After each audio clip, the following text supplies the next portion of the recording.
Friends, welcome to my channel. चलिए इस video में हम यूज ऑफ आर्टिकल्स को पढ़ते हैं।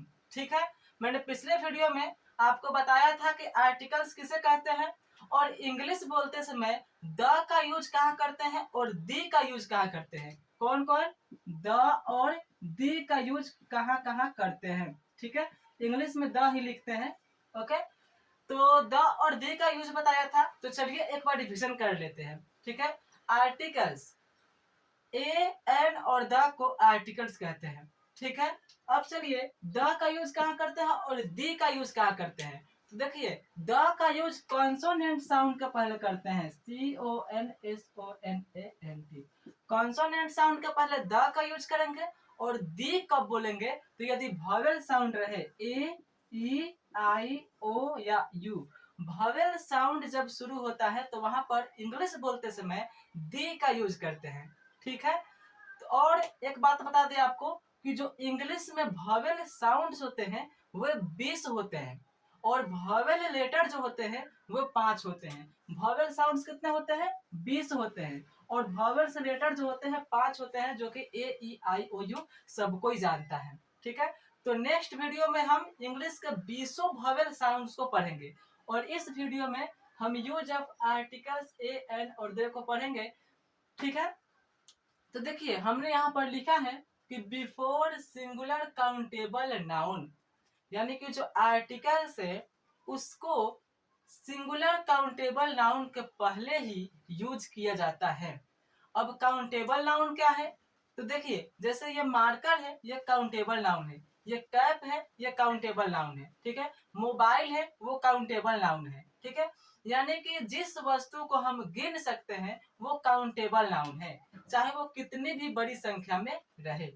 ओके, अब देखिए वही हमने लिखा है कि बिफोर सिंगुलर काउंटेबल नाउन, इस मार्कर को गिन सकते हैं। ठीक है, अब देखिए हमें पढ़ना है कि किस नाउन के पहले आर्टिकल्स का यूज होगा और किस नाउन के पहले नहीं होगा।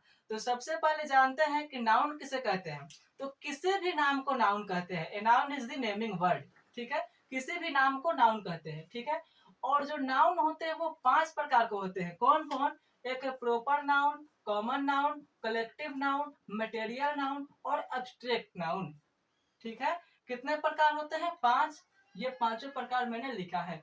अब जानते हैं कि किस नाउन का पहले आर्टिकल्स का यूज होगा और किस नाउन का पहले नहीं होगा। तो देखिए हमने यहाँ पर लिखा है कि बिफोर सिंगुलर काउंटेबल नाउन, यानी काउंटेबल नाउन के पहले ही आर्टिकल्स का यूज होता है। लेकिन यहाँ ध्यान दीजिए, ये जो मटेरियल और अब्स्ट्रैक्ट नाउन है ये दोनों अनकाउंटेबल नाउन है। क्या है?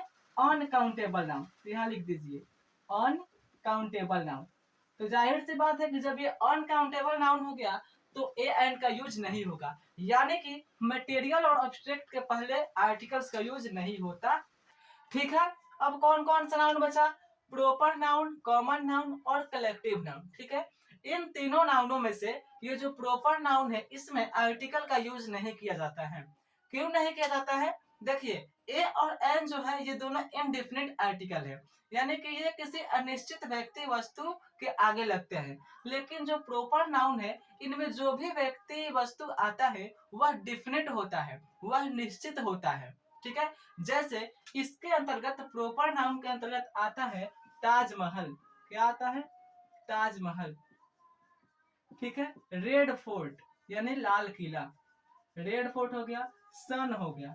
ठीक है, अब देखिए तो हमें एक ताजमहल कहने की जरूरत है? एक ताजमहल सब कोई जानता है कि जो ताजमहल है वह सिंगल ही है। ठीक है, तो इसके आगे हमें ए लगाने की जरूरत नहीं है। अब लाल किला, लाल किला सब कोई जानता है कि लाल किला एक ही है। ठीक है, तो लाल किला के आगे भी ए लगाने की जरूरत नहीं है। सूरज हो गया, सूरज के सामने भी ए लगाने की जरूरत नहीं है।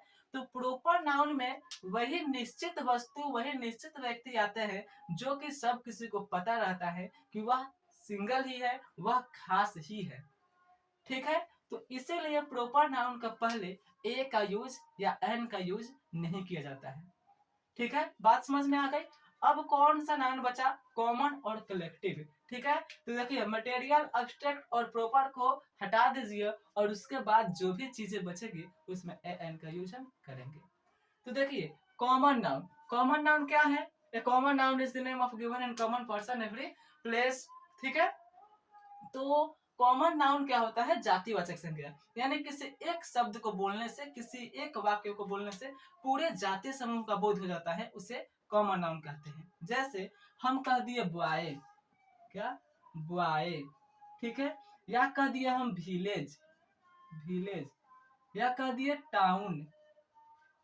ठीक है, तो देखिए यदि हम बॉय कह रहे हैं, लड़का कह रहे हैं, तो लड़का कहने से पूरे लड़के समाज का बोध हो जा रहा है। ठीक है, चाहे लड़का काला हो, गोरा हो, मोटा हो, छोटा हो, ठीक है, उससे कोई फर्क नहीं पड़ता है। बस बॉय कह दिए तो वे सभी लड़के इसके अंतर्गत आ गए। ठीक है, विलेज कह दिए तो चाहे वो मेरा गांव हो, चाहे आपका गांव हो, ठीक है, चाहे आपके दोस्त का गांव हो, विलेज कह देने से वे सभी गांव इस विलेज के अंतर्गत आ गए। ठीक है, सबका बोध हो गया। उसी तरह से टाउन है, टाउन कह देने से मुंबई हो गया, ठीक है, आगरा हो गया, कोई सा भी टाउन हो गया, वे सभी टाउन कहने से उसके अंतर्गत आ गए। ठीक है, तो जब भी किसी एक शब्द को बोलने से पूरे जाति समूह का बोध होता है, वहां पर ए एंड का यूज करते हैं। तो बॉय के पहले हम क्या लगाएंगे? बॉय के पहले ए लगाएंगे। ठीक है, विलेज के पहले ए लगाएंगे, टाउन के पहले ए लगाएंगे। ठीक है, तो कॉमन नाउन को पहले क्या लगाएंगे? ए या एन आर्टिकल्स का यूज करेंगे। उसी तरह कलेक्टिव नाउन, कलेक्टिव नाउन क्या करता है? ये पूरे समूह का बोध कराता है। जैसे हम कह दिए आर्मी, आर्मी कहते ही आपके दिमाग में आया होगा आर्मी मतलब एक सिपाहियों की समूह। ठीक है, सिपाहियों का समूह। ठीक है, तो हो गया आर्मी। हम कह दिए फैमिली, फैमिली। अब देखिए फैमिली कह दिए तो फैमिली एक मेंबर से तो बनता नहीं है, फैमिली में मम्मी पापा भैया दीदी बहन, ठीक है, तो ये सब रहना चाहिए, यानी कि एक से ज्यादा मेंबर जब रहते हैं तभी फैमिली बनता है।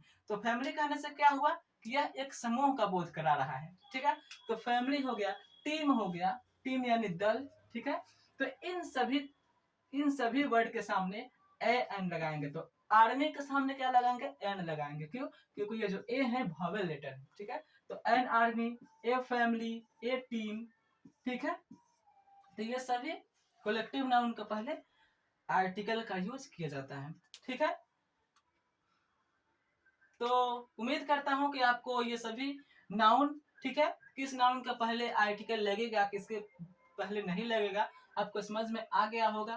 ठीक है, तो आशा करते हैं कि आपको वीडियो अच्छी लगी होगी, और यदि वीडियो अच्छी लगी हो तो चैनल को शेयर करिए, कमेंट करिए, सब्सक्राइब करिए। ठीक है, और वीडियो को लाइक करना ना भूलिएगा। ठीक है, तो मिलता है नेक्स्ट वीडियो में, तब तक के लिए bye, thanks for watching this video.